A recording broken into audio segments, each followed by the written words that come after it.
Аз предлагам да погледнем и през очите на кандидат-студентите и на учители, които заведоха такива в университета. Наш екип беше на Отворените врати. Вижте.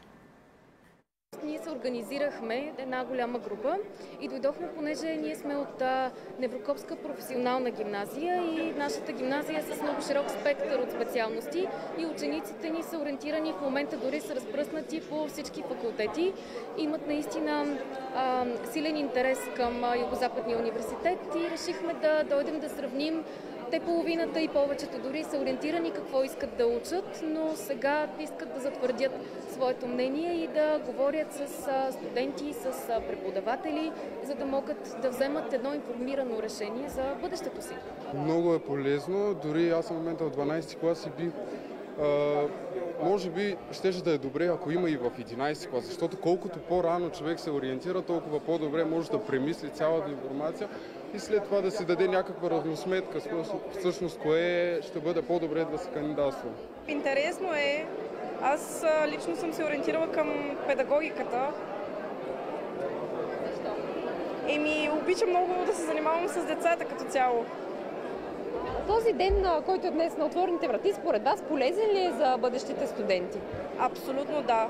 В смисъл, ето, като дойдат тук, да се разходят и да се ориентират по-лесно, като им обясняват, като питат какво им е интересно, към какво са се ориентирали.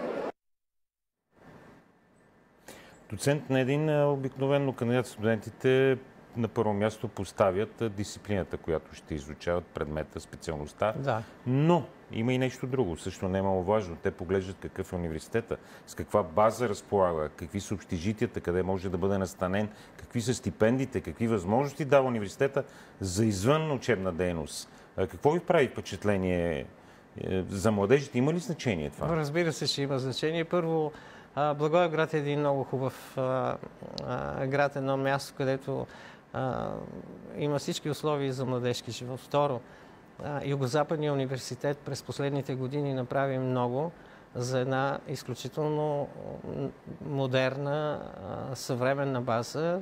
Всъщност ние май сме един от университетите с една от най-добрите бази в страната.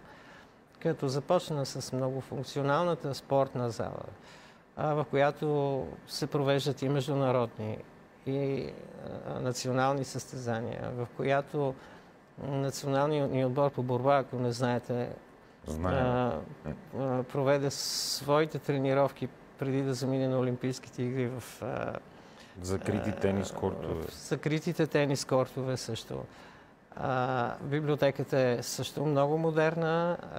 Тя и сега е в процес вече на дигитализация на цялата библиотечна база. Реновират се общежитията. Мисля, че едното е завършено, другото сега тепърва ще бъде и е в процес даже. В университета има 4 STEM центъра. Трябва тук да посоча, че Югозападния университет е определен за един от трите регионални STEM центъра в страната. И всъщност кандидат-студентите, когато ходиха там, наистина се нагледаха на едни много интересни интерактивни неща, виртуална реалност. Както знаете, бъдещето е на STEM центровете, това няма да бъдат последните. Има и още нещо. Ние имаме един много хубав, аз го наричам бижуто на университета факултет. Това е факултета по изкуствата. Нашия ден на Отворените врати завърши с рок-концерт. Със собствена база, със собствена зала. Точно така, с телевизионно студио, с сцена за театъра, също за концертите. И също така им предложих едно модно ревю на тема рок колекция.